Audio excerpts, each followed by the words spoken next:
पूर्व को लाइव देख रहे हैं आप, आपके साथ मैं हूं नीतीश गुप्ता और इस समय हमारे साथ खास बातचीत करने के लिए मौजूद हैं पूर्वोत्तर रेलवे के मुख्य जनसंपर्क अधिकारी पंकज सिंह जी। इनसे बातचीत करेंगे और सबसे पहले आपको बता दें कि इंडियन रेलवे जो है स्टार्टअप को लेके काफ़ी जो है काम कर रहा है। उन स्टार्टअप के लिए जो कुछ करना चाहते हैं किसी के साथ मिलके, तो रेलवे जो है उनको एक प्लेटफॉर्म दे रहा है कि आप आइए, इनके साथ जुड़िए और कुछ काम करिए। अलग अलग सेक्शंस हैं, उनके लिए काम करना है। हम इन्हीं से जानेंगे कि 11 वो कौन से सेक्शन है जिनके लिए इंडियन रेलवे जो है स्टार्टअप फॉर रेलवे चला रहा है। पंकज सिंह जी, पहले तो सर स्वागत है आपका। ये कौन से स्टार्टअप हैं जिन्हें रेलवे जो है लोगों के लिए प्लेटफॉर्म दे रहा है? धन्यवाद नीतीश। हाँ, सबसे पहले तो मैं ये बताना चाहूँगा कि स्टार्टअप फॉर रेलवेज़ एक नया इनोवेशन पोर्टल है जिसको मिनिस्टर ऑफ रेलवेज़ ने लॉन्च किया है। इस पोर्टल के माध्यम से जो नए स्टार्टअप्स हैं, नए इनोवेटर्स हैं, वो इसका फ़ायदा उठा सकते हैं। अब सबसे पहला सवाल ये उठता है कि रेलवे में स्टार्टअप क्यों?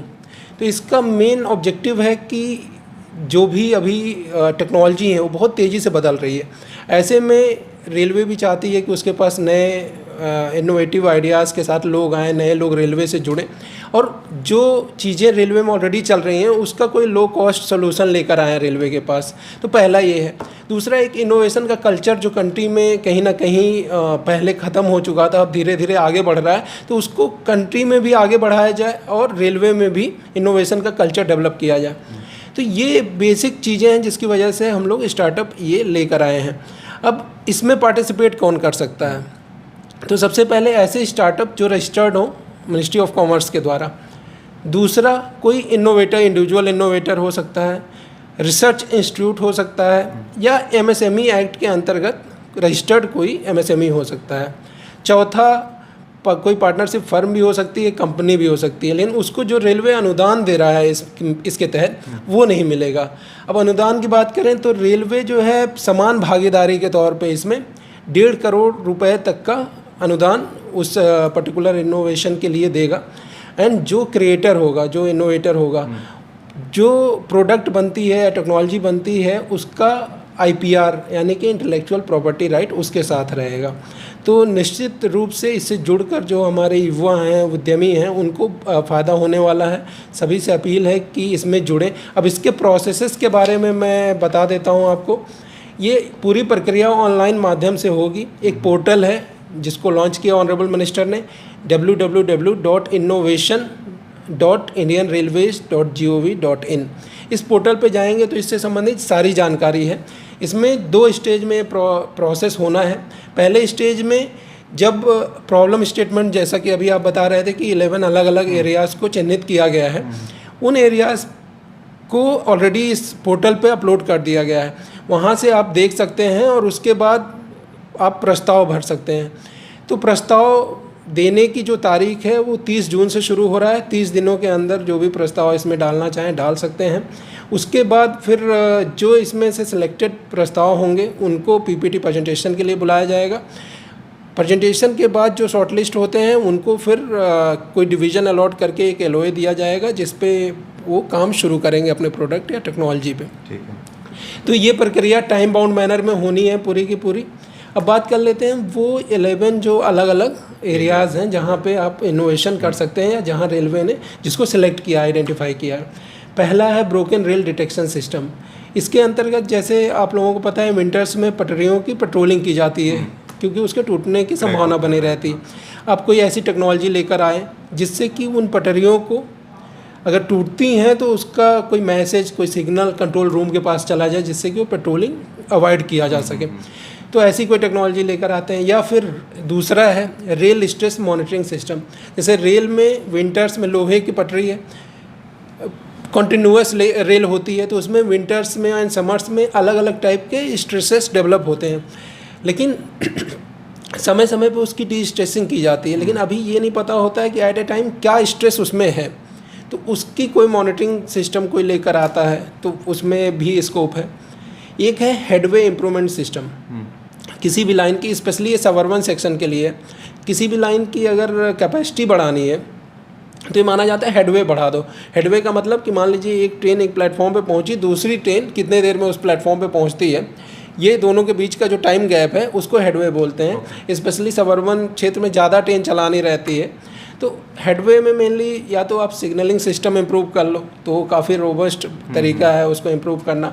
दूसरा और तरीके होते हैं, जैसे व्हीकल का कई बार लेंथ वगैरह भी घटा कर भी हेडवे जो है हम कम कर लेते हैं, या मान लीजिए हेडवे आपके पास ज़्यादा है तो लेंथ ऑफ व्हीकल जो व्हीकल है उसको बढ़ा लेते हैं। तो ये कई तरीके हैं, तो इसमें भी इसके इम्प्रूवमेंट के लिए अगर किसी के पास कोई इनोवेटिव आइडिया है तो उसके साथ आ सकता है। तो ये जितने आप बता रहे हैं सर, ये पूरे 11 एरिया आपने जो साइट बताया है www.indianrailway.gov.in पे, वहाँ पे जाके ये पूरे 11 एरिया के बारे में जो भी अपने स्टार्टअप वाले हों अगर रजिस्टर्ड हों वो यहाँ पे संपर्क कर सकते हैं। और क्या इसके लिए कोई फ़ीस निर्धारित है, उसमें वहाँ पे कुछ फ़ीस वगैरह देना? नहीं, इसके लिए कोई फीस नहीं है, चूँकि ये इनोवेशन के लिए किया जा रहा है। अगर इनोवेटिव आइडियाज़ के साथ कुछ लोग आते हैं और अच्छे प्रपोजल्स डालते हैं तो निश्चित रूप से इससे जहाँ एक तरफ सेल्फ रिलायंट इंडिया को बल मिलेगा एंड साथ ही साथ जो है रेलवे को भी नई टेक्नोलॉजीज़ मिलेंगी। ठीक है, और ये 30 जून से शुरू होगा और 1 महीने तक रहेगा? हाँ, जब भी जैसे ये प्रोसेस कॉन्टिन्यूस चलता रहेगा, जैसे फॉर एग्जांपल 11 जो एरियाज़ डिफाइन कर दिए गए हैं, इनके लिए अब 30 जून से पोर्टल शुरू होगा। 30 डेज़ तक इसमें आप प्रस्ताव डाल सकते हैं, इसका प्रोसेस चलता रहेगा। फिर फर्दर कुछ नए प्रॉब्लम स्टेटमेंट के साथ रेलवे आएगी और फिर से वो ओपन होगा 30 दिन के लिए। तो ये टाइम बाउंड मैनर में किया जाना है, क्योंकि रेलवे बहुत बड़ा क्षेत्र है एंड ढेर सारी चीज़ें हैं जहाँ नई टेक्नोलॉजीज़ के साथ कुछ लो कॉस्ट सॉल्यूशंस लाए जा सकते हैं। तो ये प्रक्रिया लगातार चलती रहेगी और जो भी लोग सुन रहे हैं मैं उनसे आग्रह करूंगा कि वो लोग इसमें अपने इनोवेटिव आइडियाज़ के साथ आगे हैं। एक और सवाल सर इलेक्ट्रिफिकेशन के ऊपर पूछना चाहूँगा। 2014 से लगभग इलेक्ट्रिफिकेशन का काम चालू हुआ था।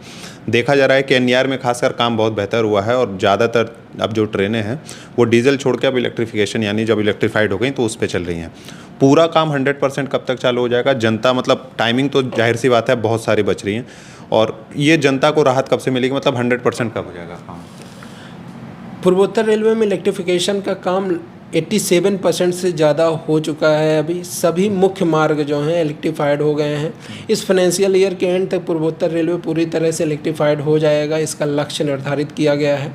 गोरखपुर के आसपास के क्षेत्रों की बात करें तो सभी मेन लाइन इलेक्ट्रीफाइड है, हर तरफ इलेक्ट्रीफाइड लाइन गोरखपुर से जाती हुई दिखती है। लेकिन गोरखपुर से गोंडा जो लाइन गई है उसमें कुछ पार्ट बचा हुआ है जिसको जुलाई अगस्त तक हम लोग करने की कोशिश कर रहे हैं कि उसको पूर्ण कर लिया जाएगा। उसके बाद से इलेक्ट्रिक इंजन से ही गाड़ियां यहाँ पे चलेंगी। हालांकि आज भी सभी महत्वपूर्ण ट्रेनें और जो मेन लाइन पे चल रही हैं सभी इलेक्ट्रीफाइड इंजन से चल रही हैं। इलेक्ट्रिफिकेशन होने से कई फ़ायदे हुए हैं, जैसे नई टेक्नोलॉजी है तो हम लोग हेड ऑन जनरेशन से ट्रेन चलाते हैं। हेड ऑन जनरेशन से फ़ायदा ये हुआ है कि जो पंखे बिजली ये सब चलने के लिए पहले पावर कार लगती थी, अब वो पावर कार की आवश्यकता नहीं रह गई। तो उससे फ़ायदा एक तो डीजल पावर कार का भी बचा रहे हैं। जो इलेक्ट्रीफाइड हुआ इलेक्ट्रिक इंजन से चल रहा है वहाँ से भी डीजल बच रहा था, अब पावर कार से भी डीजल बचने लगा है। एंड 2 पावर कार लगती थी, इन केस एक अगर ख़राब हो जाए तो स्टैंड बाई के लिए एक होता था। तो अभी एक स्टैंड बाई वाला हटा दिया गया, उनकी जगह पे एक LSLRT कोच लगाया जाता है। तो उससे उसमें 31 सीटिंग कैपेसिटी है और साथ में कुछ 4 मीट्रिक टन का लगेज स्पेस भी है। तो ये जो नई टेक्नोलॉजी आई है HOG का यूज करके यात्रियों को भी सुविधाएं इस तरीके से मिल रही हैं। प्लस इलेक्ट्रिफिकेशन से जो नए लोकोमोटिव्स जो आ रहे हैं उनका मेंटेनेंस कॉस्ट काफ़ी कम है, मेंटेनेंस की आवश्यकता काफ़ी कम है। तो लंबे समय तक एक मेंटेनेंस के बाद लंबे समय तक वो चल सकते हैं। प्लस जो चेंज ऑफ ट्रैक्शन वाला इशू होता था कई जगह से, पहले अक्सर डीजल से इलेक्ट्रीफाइड में मूव करना पड़ता था, तो ऐसे सिचुएशन में टाइम लगता था, तो वो टाइम की भी बचत हो रही है। प्लस डीजल बचने से जो विदेशी मुद्रा पे हमारी निर्भरता थी वो काफ़ी हद तक कम हो गई है। और ये जो सिस्टम है इलेक्ट्रिफिकेशन का, ये एनवायरनमेंट फ्रेंडली भी है। एक एप्लीकेशन चलता है रेलवे के द्वारा, रेलवे मदद करके, काफ़ी प्रचलित है और हम भी लोगों से अपील करेंगे कि रेलवे मदद ये जो एप्लीकेशन है डाउनलोड करिए। और अगर आपको कोई भी समस्या होती है, अगर सफ़र कर रहे हो रेलवे में तो आपको कोई भी समस्या होती है तो आप रेलवे मदद या 139 पे संपर्क कर सकते हैं। थोड़ी और भी जानकारी सर से लेंगे। सर ये रेलवे मदद के बारे में थोड़ी सी और अगर जानकारी साझा कर दें। रेल मदद एक पोर्टल है, वेब पोर्टल है, साथ ही साथ 139 नंबर पर भी आप इस पे जाकर अपनी प्रॉब्लम बता सकते हैं। ऐप भी है रेल मदद का। ये ऐप बेसिकली लोगों के यूज के लिए बनाया गया है और जो बीच में एक मीडिया था उसको कहीं ना कहीं हटाया गया। डायरेक्ट पैसेंजर सीधा रेलवे से संवाद कर सकता है अगर उसको कोई सुझाव देना है या कोई अगर उसकी शिकायत है। अब इसमें अगर मान लीजिए कि आप ट्रैवल कर रहे हैं ट्रेन में, आपको कोई प्रॉब्लम मिलती है, जैसे हम लोगों के पास जिस तरह की प्रॉब्लम्स आती है, कई बार कोई शिकायत करता है कि ओवर चार्जिंग की शिकायत है या साफ़ सफाई की शिकायत है, तो इन शिकायतों के लिए आप रेल मदद पोर्टल पर जाएं या 139 नंबर पर डायल करें। इसकी मॉनिटरिंग बहुत ही हाई लेवल से की जाती है। और अगर मैं पूर्वोत्तर रेलवे की बात करूं तो 2020 तक, जब ये शुरुआती टाइम में ट्रांजिशन फेज में था, उस समय लगभग 4 घंटे एक कंप्लेंट के डिस्पोजल में ऑन एन एवरेज लगता था। अभी जब इसकी क्लोजली मॉनिटरिंग की गई, इसके लिए कमेटी बनाई गई जो हमेशा चेक करती है, और जब टाइम ज़्यादा लगता है तो उसके एक्सेप्शन रिपोर्ट भी निकाल के देखे जाते हैं। तो ये सब करने के बाद इसका फ़ायदा ये हुआ है कि अब ऑन एन एवरेज जो टाइम है हमारा रेल मदद पे एक कंप्लेंट के डिस्पोजल का, वो 10 मिनट है। और उसमें एसएमएस के माध्यम से फीडबैक भी लिया जाता है। तो मैं सभी से अपील करूंगा कि अगर आपको किसी भी प्रकार की समस्या या शिकायत है तो आप रेल मदद पोर्टल पर जाएं और अपनी शिकायतों को वहां पर रखें। एक और सर सवाल, कोविड लगातार फिर से बढ़ने लगा है। खैर, कोविड को लेकर अब जितनी भी स्पेशल ट्रेनें चलाई जा रही थी रेलवे के द्वारा, वो ख़त्म कर दी गई हैं, एक आध दो छोड़ के, और लगभग जितने भी चादर और बेडशीट वगैरह दिए जा रहे थे वो लगभग फिर से शुरू कर दिए गए हैं। अभी भी कुछ ट्रेनें हैं जिसमें ये सुविधाएं नहीं दी जा रही हैं? अभी लिनेन संबंधी जो भी कोविड के प्रोटोकॉल थे वो हटने के बाद ये डिसाइड हुआ था कि लिनेंस वगैरह दिए जाएंगे। तो ऐसे में सारी महत्वपूर्ण ट्रेनों में लगभग लिनेन दिए जाने लगे हैं। कुछ ट्रेनों में हालांकि अभी भी लिनेन की सप्लाई नहीं हो पाई है, क्योंकि कोविड टाइम में नई परचेजिंग नहीं हो पाई थी जब ये बंद था। और जब कोविड के बाद सारी बेडशीट जो पुरानी लिनेंस थी उनको निकाला गया तो ये पाया गया कि और ज़्यादा रिक्वायरमेंट है, तो उसके लिए परचेजिंग की गई। कई अर्जेंट परचेजिंग भी इसमें की गई, एंड कुछ परचेजिंग अभी भी चल रही है। इसको जल्दी ही जो है कर लिया जाएगा, और बहुत ही शीघ्र जो ट्रेनें बची हुई हैं उनमें भी लिनेन की सुविधा उपलब्ध करा दी जाएगी। बात करने के लिए आपका बहुत बहुत धन्यवाद। Thank you.